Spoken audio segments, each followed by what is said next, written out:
Hello YouTube family, good morning. कैसे हो आप सभी लोग? आई होप आप सभी बहुत अच्छे होंगे, स्वस्थ होंगे, मस्त होंगे। Welcome back to my channel Anamika lifestyle blog.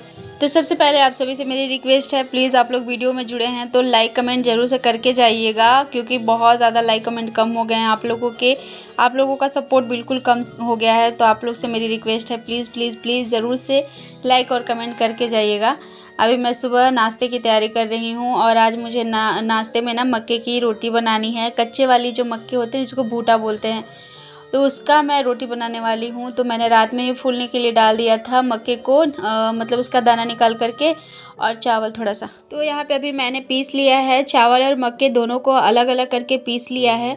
और अभी यहाँ पे ना मकई बहुत मिलता है, हमारे यहाँ इसको मकई बोलते हैं, तो मैं सिंपल अपने भाषा में ही बोलूँगी, क्योंकि जो हम हमेशा यूज़ करते हैं ना उसको बोलना थोड़ा ईजी होता है। तो ये मकई जो है ना यहाँ पे हमेशा मिलता है, साल भर में कभी भी आप लेने जाओ मिलेगा, और एकदम ताज़ा ताज़ा मिलता है। तो वैसे तो 2-3 बार पहले लाए थे हम लोग, तो ऐसे ही इसको पका के खाते थे, लेकिन अभी ना मन हो रहा था कि इसकी रोटी खाएं, क्योंकि रोटियां हम लोगों को मिलती नहीं है खाने के लिए। घर पे भी हम लोग जब जाते हैं तो मकई का सीज़न ख़त्म हो जाता है, और यहाँ पे रहते हैं तो यहाँ पे फिर वैसा कभी हुआ नहीं है। फिर मेरे दिमाग में आया था कि इस बार ना लेकर आएंगे तो मैं ना इसका रोटी ही बनाऊंगी, क्योंकि सबसे ज़्यादा इसका रोटी जो है ना अच्छा लगता है। तो मैं ना रात में ही इसको डाल दी थी फूलने के लिए, चावल के साथ में थोड़ा-सा, क्योंकि चावल के साथ में ना थोड़ा-सा टूटने का डर नहीं रहता, और ऐसे सिर्फ़ मकई का रोटी बनाओ ना तो टूट जाता है। तो सब्ज़ी आज कुछ थी नहीं इसके साथ में, मैंने तो सोचा था चना आलू का बनाऊँगी तो बहुत अच्छा लगता है ग्रेवी वाला सब्ज़ी, लेकिन ना फिर चना ही नहीं था, चना ख़त्म हो गया था, और मैं इस बार ना लाई भी नहीं हूँ। तो मैंने सिर्फ़ थोड़ा-सा पत्ता गोभी जो मेरे पास था उसका, और 2-3 आलू बचे हुए थे उसी का मैंने सब्ज़ी बना दिया है। तो सब्ज़ी भी हो गई है, दूसरे साइड मैंने रख दिया है चूल्हे पे बनने के लिए। और इधर मैंने मकई को पीस लिया है, फेंट लिया है अच्छे से, उसमें थोड़ा-सा सिर्फ़ मैंने नमक डाला है, बाकी कुछ भी नहीं। बहुत ज़्यादा अच्छा लगता है ऐसे ही, ये सिंपल सादा ही। तो मैं यहाँ पे तवे में तेल लगा ली हूँ, और अब मैं बना लूँगी रोटियाँ। और सच बता रही हूँ, 2 या 3 साल हो गए मुझे ये वाली रोटी खाए। घर पे जब जब हम लोग वहाँ से आए थे ना, यहाँ फर्स्ट टाइम जब आए थे, उस साल भी हम लोग नहीं खा पाए थे। तो मतलब 2-3 साल तो हो ही गए, और आज मैं जाके बना रही हूँ, तो मुझे तो बहुत ज़्यादा पसंद है। मीठी-मीठी सी लगती है, और जो ताज़ा मकई होती है ना उसकी तो सच में बहुत अच्छी लगती है, और यहाँ पे ताज़ा मकई ही मिलता है, एकदम जिसके अंदर दूध भरा रहता है ना वो वाला। तो यहाँ पर देखिए आराम से मैंने फैला दिया है, और बिल्कुल भी ना चिपकता नहीं है। अगर आप इसमें थोड़ा-सा चावल का आटा मिला दीजिए, या फिर चावल को पीस के डाल दीजिए, तो अच्छे से ना रोटी निकल के आती है, टूटती भी नहीं है, और पलटने में भी दिक्कत नहीं होता है। वैसे सिर्फ़ मकई वाली रोटी जो होती है ना, वो पलटने समय टूट जाती है, लेकिन यहाँ पे थोड़ा-सा मैंने चावल डाला था तो अच्छे से निकल जा रहा था पूरा। तो यहाँ पे मैंने पहली वाली रोटी जो है बना ली है, दूसरी बन रही है। सुबह के सारे काम जो है मैंने निपटा लिए हैं, और जो भी मतलब नाश्ता का टाइम होता है वो सुबह का सारा काम वगैरह ख़त्म करने के बाद ही होता है। तो अभी मैं नाश्ता बना ले रही हूँ, और आज मुझे अपने बेडरूम की डीप क्लीनिंग करनी है, तो बहुत ज़्यादा काम है। वैसे तो अभी ठंड के टाइम में ना एक्स्ट्रा एक भी काम आप लेके बैठ जाओ तो फिर ना पूरा दिन निकल जाता है, और बेडरूम की सफाई करना तो कितना बड़ा मतलब मुश्किल काम होता है, ये हम सभी जानते हैं, क्योंकि जो जो चीज़ें ज़्यादातर चीज़ें जो होती है वो बेडरूम में या फिर किचन में होती है। तो किचन की सफाई मैं थोड़ा लेट करूँगी, आज मैं करूँगी बेडरूम की सफाई। और आज है संडे, सब्ज़ी वगैरह हस्बैंड लेने जाएँगे तो थोड़ा-सा मुझे टाइम मिल जाएगा इधर, क्योंकि छुट्टी के दिन क्या होता है ना, जब घर में लोग रहते हैं ना तो अच्छे से साफ-सफाई हो नहीं पाती। तो मैं सोच रही हूँ इधर जब तक वो जाएँगे सब्ज़ियाँ लेने, नाश्ता वगैरह बना के, नाश्ता ये सब हम लोग कर लेंगे, उनको मैं भेज दूँगी सब्ज़ी लेने के लिए, और मैं लग जाऊँगी मतलब बेडरूम की सफाई करने के लिए। सोच तो मैं कब से रही थी, लेकिन हो नहीं पा रहा था, मतलब टाइम ऐसे निकल जाता था ना, नाश्ता बनाओ, फिर घर के काम करो, फिर खाना बनाओ, फिर जो खाना बनाने के बाद काम होता है वो करो, फिर वीडियो का काम करो, यही सब करते दिन कब सुबह से शाम हो जाता था पता ही नहीं चल पा रहा था। लेकिन फिर मैंने सोचा कि अब इसी में से टाइम निकालना है, अलग से टाइम तो मिलेगा नहीं, और न्यू ईयर स्टार्ट होने से पहले मुझे पूरे घर की सफाई करनी है। तो मैं सोची कि चलो आज ही मैं करती हूँ। मैं तो फिर शनिवार को भी मैंने सोचा था, लेकिन शनिवार को फिर वैसा हो नहीं पाया, और बस आज है रविवार, और रविवार, सोमवार और मंगलवार 3 दिन टाइम टाइम बचा हुआ है और इसी 3 दिन में मुझे पूरे घर की सफाई करनी है। पर्दे वगैरह तो मैंने पहले ही धो लिए थे, तो पर्दे तो धोना नहीं है मुझे, मतलब अभी कुछ ही दिन हुए हैं, 5-6 दिन हुए हैं धोए हुए, तो पर्दे तो मैं नहीं धोने वाली हूँ। बाकी ये जो बेडशीट है ना पतले-पतले वूलन वाले, इनको मैं धोऊँगी। तो आज रहने देती हूँ इसको, मैं कल धोऊँगी, क्योंकि आज मुझे लगता है कि बेडरूम की सफाई करने में ही मेरा दिन जो है ख़त्म हो जाएगा। वैसे मेरे पास बहुत सारी चीज़ें तो नहीं हैं, लेकिन जो भी चीज़ें हैं ना छोटी-छोटी चीज़ें हैं, और जितना टाइम बड़े चीज़ों को साफ़-सुथरा करने में नहीं लगता ना, उतना छोटे चीज़ों को करने में लगता है। तो वही है मेरे साथ भी, जब पूरा घर फैला लेती हूँ ना, तो समझ में नहीं आता कौन-सी चीज़ें किधर रखूँ, कैसे करूँ, और इसी में टाइम ज़्यादा चला जाता है। तो नाश्ता करने के बाद ना फिर टाइम जो है 10 बजे, साढ़े 10 बजे का हो चुका था। फिर मैं हस्बैंड को अभी बोली कि आप जाके सब्जियाँ लेकर आइए, तब तक मैं इधर लग जाती हूँ। और सब्ज़ी लेके आने में उनको आधा से 1 घंटा जाएगा, तब तक तो मुझे लगता है आधा मेरा जो है साफ़ हो ही जाएगा बेडरूम। तो अभी ये सारे जो है ना कंबल वगैरह, तकिए, ये सब ये मैं इस वाले रूम में रख दूँगी। ये वाला रूम मैं कल साफ़ करूँगी। आज तो सिर्फ़ बेडरूम की ही सफाई हो पाएगी, क्योंकि बहुत ज़्यादा मैं कर भी नहीं पाऊँगी। पैरों में दर्द हो जाता है ज़्यादा चलने से, मतलब स्पीड-स्पीड चल लूँ ना, या फिर ठंडा में ज़्यादा रह लूँ, तो मेरे पैरों में भी दर्द हो जा रहा है। तो इसीलिए बस एक रूम की सफाई आज कर लेती हूँ, कल कपड़े धो लूँगी, और जो मेरा हॉल है और छोटा वाला रूम है उसकी सफाई कल कर लूँगी। तो फिर मैंने सोचा कि जब मैं बिस्तर हटा ही रही हूँ, तो ये दोनों जो मेरे गद्दे हैं, ये दोनों गद्दे को बाहर डाल दूँगी, तो थोड़ा-सा धूप मिल जाएगा, और धूप मिलने से ना थोड़ा-सा जो है रुई अंदर का सूखेगा, तो थोड़ा अच्छा हो जाएगा। और फिर मैंने दोनों बाहर में डाल दिया है। आज धूप भी नहीं निकली, सुबह से बादल किया हुआ है, लेकिन बीच-बीच में कभी-कभी धूप हल्की-हल्की आ जा रही है। तो इसीलिए मैंने डाल दिया है कि चलो जितना ही लगेगा, लगेगा। सारे कपड़े जो है ना, ये हस्बैंड के कपड़े हैं, तो इन सबको उतार के मैं छोटे वाले रूम में रखूँगी, क्योंकि यहाँ अभी मैं सब ऊपर से सारे जाले वगैरह निकालूँगी ना, थोड़े बहुत ही निकलेंगे, लेकिन पड़ जाएँगे तो सारे फिर गंदे हो जाएँगे। इसीलिए सारा जितना भी कपड़ा ये सब है, सब मैं पहले छोटे वाले रूम में रखूँगी, और बुक्स वगैरह उतार के मैं यहाँ पे रख दूँगी बेड पे, तो यहाँ से ठीक है, बुक्स वगैरह तो मैं झाड़ लूँगी आराम से। बाकी ये जितने भी कपड़े हैं सारे मैंने निकाल के रख दिए हैं। साफ-सफाई करने समय ना सबसे पहले है कि एक साइड से अगर पूरा चीज़ हटा दो आप ना, हटा के साफ़ करो, तो साफ़ करने में टाइम भी ज़्यादा नहीं जाता, और एकदम ना अच्छे से सारा कुछ साफ़ हो जाता है। तो वही मैं करती हूँ कि जब भी मुझे सफाई करनी रहती है ना, तो पहले तो मैं पूरा घर खाली करती हूँ। उसके बाद फिर पुप्पी, मतलब जितने भी जाले वगैरह हैं उसको झाड़ लूँ, उसके बाद फिर मैं चीज़ों को पोंछ के और झाड़ के रखती हूँ। तो अभी सारा जो है मैंने कपड़े वगैरह, बैग वगैरह जितने थे सब हटा हटा दिए इधर से, जो मेरा ट्रॉली ये सब था सब कुछ हटा लिया है इस वाले कॉर्नर से।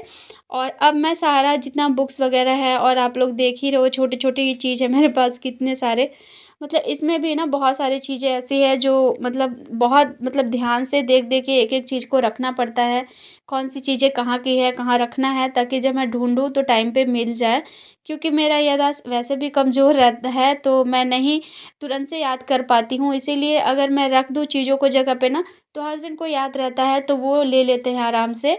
तो हर एक चीज़ का एक जगह मैंने बना दिया है कि बस ये चीज़ है तो इस जगह पे रखा हुआ है। इस वज़ह से ना मुझे भी ज़्यादा टेंशन नहीं होती, और हस्बैंड भी ले ले लेते हैं खुद से। जब मुझे याद नहीं रहता तो उन्हें याद आ जाता है। तो ये ना चीज़ों को अपनी जगह रखने से एक फ़ायदा होता है, जब आप किसी भी चीज़ का एक फ़िक्स जगह बना लेते हैं ना, तो घर के किसी भी मेंबर को, मतलब कितने भी मेंबर हो घर में, सबको पता होता है कि हाँ, ये चीज़ यहाँ रखी है। तो एक हाउसवाइफ़ को थोड़ा आराम मिलता है, बार-बार आपको, मतलब आपसे लोग पूछेंगे नहीं, और आपको ज़्यादा परेशान नहीं होना पड़ेगा। अगर आपने चीज़ों को सही जगह रखा है, तो हर किसी को पता है, वो खुद से ले सकते हैं, या फिर आप उन्हें बता सकते हैं किस जगह पे है, तो वो आराम से ले लेंगे। आपको दौड़ के आना नहीं पड़ेगा किचन से, या जो भी आप काम कर रहे हो वहाँ से आपको आना नहीं पड़ेगा देने के लिए, ढूँढने के लिए। तो इसीलिए हर एक चीज़ का स्थायी होना बहुत ज़रूरी है। दवाइयाँ इस बार बहुत सारी हो गई हैं। कुहू ने मैं ना इस वाले छोटे वाले, मतलब एक डलिये में मैंने रखा था दवाई पूरा, क्योंकि छोटा-छोटा डब्बा है ना, तो फिर ऐसे रखती हूँ तो कहीं एक गिरता है तो पूरा ही गिर जाता है। तो मैंने सबको इस तरह से एक बार, मतलब डलिये में रख दिया छोटा-सा में। तो कुहू बहुत खुश हो रही थी कि इतनी सारी दवाई मेरी हैं, क्योंकि उसका दवाई ना फ़ेवरेट है। तो वही अभी हस्बैंड आ चुके थे सब्ज़ी लेकर के ना, तो मैंने उन्हें बोला कि आप इसको लेके बाहर जाइए, मैं इधर सारा दवा जो है हटाती हूँ यहाँ से, नहीं तो पता चला कोई एक दवा उसने खोल के पी भी लिया, क्योंकि उसको पीने वाली दवाई ज़्यादा पसंद है। तो वो तो लेके गए थे बाहर, लेकिन फिर वापस से ही आ गई, क्योंकि जब घर में आप साफ-सफाई या कोई भी चीज़ें हम करते हैं ना, तो बच्चे को बहुत ज़्यादा अच्छा लगता है। बच्चे उसमें शामिल होना चाहते हैं, उन चीज़ों को करना भी चाहते हैं, लेकिन थोड़ी-सी परेशानी हम मम्मियों को हो जाती है। अकेले काम जितना जल्दी निपटता है ना, बच्चों के साथ में नहीं निपट पाता। तो मैं इसको कह रही थी, बेटा बाहर जाओ, मैं इधर साफ-सफाई कर रही हूँ, लेकिन वो मान ही नहीं रही थी। और ये जितना भी है ना, आप देख रहे हो ना, बेड पे जितने भी पटरे हैं, सारे खराब ही हो रखे हैं। बहुत ज़्यादा पुराना बेड है, लेकिन बस हम लोग किसी तरह से काम चला रहे हैं कि बस जितना दिन काम निकल रहा है, निकल जाए, और देखते हैं क्या होता है। ऐसा ना हो कि कहीं बीच में टूट गया तो फिर लेना पड़ जाएगा, लेकिन अभी किसी तरह से इसकी मरम्मत करके और बस किसी तरह से चला रहे हैं कि बस जब तक हैं तब तक ये रहे, और हमें यहाँ बेड ना खरीदना पड़े, क्योंकि बेड खरीदने पे ना फिर बहुत ज़्यादा दिक्कत होगा, वो क्योंकि वो इतना हैवी हो जाता है, उसको ले जाने में भी कहीं बहुत प्रॉब्लम होता है। तो इसीलिए किसी तरह से जुगाड़ लगा के हम लोग जो हैं अभी रह रहे हैं यहाँ पे। तो इसमें ना जो किनारे होते हैं ना, उसमें कुहू ने बहुत सारा मतलब भर रखा था, कुछ भी भर देती थी। तो अभी मैंने सारे पटरे को हटा-हटा के अच्छे से झाड़ दिया है।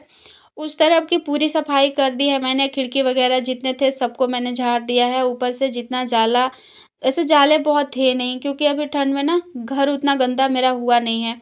यहाँ पे धूल वगैरह उतने होते नहीं हैं, तो उतना गंदा होगा नहीं। बस वही था, लकड़ी का जो गिरता है ना, बालू जैसा बन के, वही सब था। तो मैंने बस सबको इसीलिए उजाड़ दिया कि संतुष्टि हो गई, चलो भाई घर साफ हो गया है। और न्यू ईयर से पहले घर की सफाई ज़रूरी है। न्यू ईयर का जो शुरुआत है ना, वो घर को साफ-सुथरा रख के करें तो बहुत ज़्यादा अच्छा लगता है ऐसा, और ये मैं हमेशा से ही करते आई हूँ। जैसे हम लोग दीपावली पे करते हैं सेम वैसा ही, लेकिन हाँ, ये रहता है कि दिवाली में सारी चीज़ों को एक-एक करके साफ करते हैं, धोते हैं उसको, लेकिन यहाँ पे मैं धो नहीं रही कुछ भी। बस ऐसे ही सबके ऊपर से धूल वगैरह झाड़ दे रही हूँ। बस जितना भी है, गंदगी जितना है, मतलब पिछले साल का पिछले ही साल में रह जाए, नए वाले साल में ना जाए, इसलिए मैं घर की सफाई एक बार कर देती हूँ। तो बस इस साइड आ गई हूँ मैं, और इधर मैं बस ऐसे ही पोंछ दूँगी, ज़्यादा कुछ है नहीं गंदा।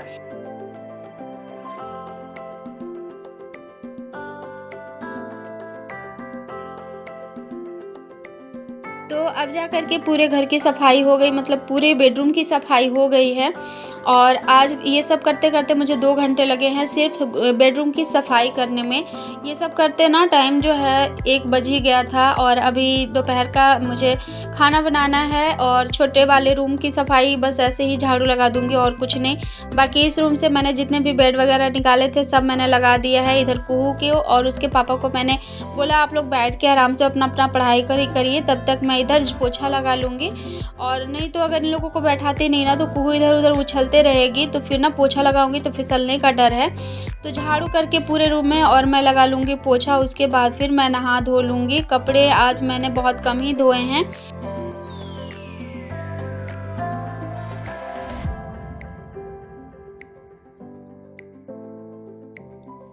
तो अभी मैंने पोछा लगा लिया है पूरे रूम में, और उसके बाद जो कपड़े मैं लेकर के यहाँ से उतार के लेके गई थी ना, तो इसको मैं लगा लेती हूँ। पानी मैंने अभी गर्म होने के लिए लगाया है ना, तो थोड़ा-सा टाइम है, तो मैं सोच रही हूँ जब तक पानी गर्म हो रहा है तब तक इधर मैं कपड़ों को लगा लूँगी। और फिर अभी सब्ज़ी लेकर आए हैं हस्बैंड ना, तो वो सब्ज़ी भी ऐसे ही रखी हुई है थैले में। तो टमाटर वगैरह ना दबने का डर रहता है, तो मैं सोच रही हूँ कि चलो नहा के और मैं इस सब्ज़ी को भी लगा लूँ। आज सब्ज़ी में क्या-क्या आया है तो चलिए देख लेते हैं। और मतलब अभी ना मूली उतना ज़्यादा सस्ता तो नहीं है, 30 या 40 का है, लेकिन फिर भी अभी ठीक है, अभी मूली खा सकते हैं, क्योंकि यहाँ पे ना चीज़ें उतनी फ्रेश मिल नहीं पाती है। लेकिन अभी का मूली जो है वो ठीक है, तो अभी तो खा सकते हैं। आलू अभी नया वाला ही आ रहा है, और आलू भी ना अभी शायद 40 या 50 का मिल रहा है यहाँ पे। प्याज भी 40 या 50 का ही है, तो प्याज भी अभी ना दूसरा वाला मद्रासी वाला आ रहा है। ये ना पानी इसमें बहुत ज़्यादा होता है, और ये बहुत ज़्यादा मतलब आँखों में लगता है मिर्च जैसा ये वाला प्याज। गाजर तो हर एक दिन ले आ रहे हैं, मतलब हर एक बार ले आ रहे हैं जब भी जा रहे हैं सब्जियाँ लेने के लिए, क्योंकि गाजर ना अभी मतलब सैलेड वगैरह भी खाने में ठीक रहता है। और फिर अभी हलवा मैं बना ही देती हूँ, हर बार जब भी ला रहे हैं तो मैं एक बार हलवा बना दे रही हूँ। कुहू खाती है और अच्छा लगता है, मतलब 2-2 चम्मच ही हम लोग खा लेना तो अच्छा लगता है। और यहाँ पे आज ना सबसे स्पेशल शिमला मिर्च लेके आए थे। शिमला मिर्च मैं कब से बोल रही थी, लेकिन 160 रुपये किलो या 140 का किलो था, इसलिए नहीं लेकर आ पा रहे थे। लेकिन अभी ना उनको शायद 120 का केजी मिला, तो हाफ़ केजी मंगाया है मैंने, क्योंकि बहुत टाइम हो गया मिक्स सब्ज़ी मतलब जो बनाते हैं ना मिक्स वेज, वो मैंने नहीं बनाया था और मन कर रहा था बनाने का। तो इस बार फूल गोभी, शिमला मिर्च और गाजर लाए हैं और बस कमी एक रह गई है तो मटर की। मैं बनाती हूँ तो शिमला मिर्च, गाजर और फूल गोभी, आलू और मटर वाली, लेकिन आज मटर नहीं है, जितना है उतना का ही बनेगा। साथ में यहाँ मिर्च आया है, धनिया पत्ता इस बार थोड़ा ज़्यादा मिल गया है, शायद सस्ती हो गई है इसलिए शायद, नहीं तो ना शायद 20 रुपए का एक ही डंठा मतलब एक मुट्ठी देते थे, अभी तो 3 मुट्ठी लेकर के आए हैं। और अब मैं मिल रही हूँ सीधा आप लोगों से शाम को। अभी कपड़े सारे उठा करके लेके आई हूँ मोड़ने के लिए। कुहू को मैंने ट्यूशन भेज दिया है और पैरों में इतना ज़्यादा दर्द हो गया था ना, सारे काम ख़त्म करने के बाद से इतनी ज़्यादा दर्द हो रहे थे पैरों में कि मतलब मुझसे उठा नहीं जा रहा था। 1 घंटे तो मैं बेड पे ही पड़े रही, उसके बाद मैं उठी, कुहू को रेडी किया, ट्यूशन भेजा, उसके बाद कपड़े उठा के लेके आई हूँ, मोड़ के रखूँगी। मेरी एक सिस्टर है मीरा जी, तो उन्होंने पूछा था कि ऑनलाइन सामान लेने में सस्ता पड़ता है क्या? तो यहाँ के हिसाब से ना सच में सस्ता पड़ता है। आपके शहर में आप देख सकते हैं कि आपका लोकल मार्केट में क्या मिल रहा है और ऑनलाइन क्या मिल रहा है, तो वहाँ से आप हिसाब लगा सकते हैं। लेकिन यहाँ पे मुझे सस्ता पड़ता है, यहाँ के लोकल मार्केट में बहुत ज़्यादा महंगाई है, इसीलिए ना मैं ऑनलाइन चीज़ें ज़्यादा लेती हूँ। तो अगर आप भी ऑनलाइन चीज़ें लेना चाहते हैं तो अपने लोकल मार्केट में देखिए क्या प्राइस है और ऑनलाइन देखिए क्या प्राइस है, वहाँ से आप हिसाब लगा के ले सकते हैं और सच में चीज़ें जो है ना बहुत अच्छी रहती है। आज के लिए बस इतना ही। उम्मीद करती हूँ आज का ब्लॉग आप सभी को पसंद आया होगा। Bye bye, take care.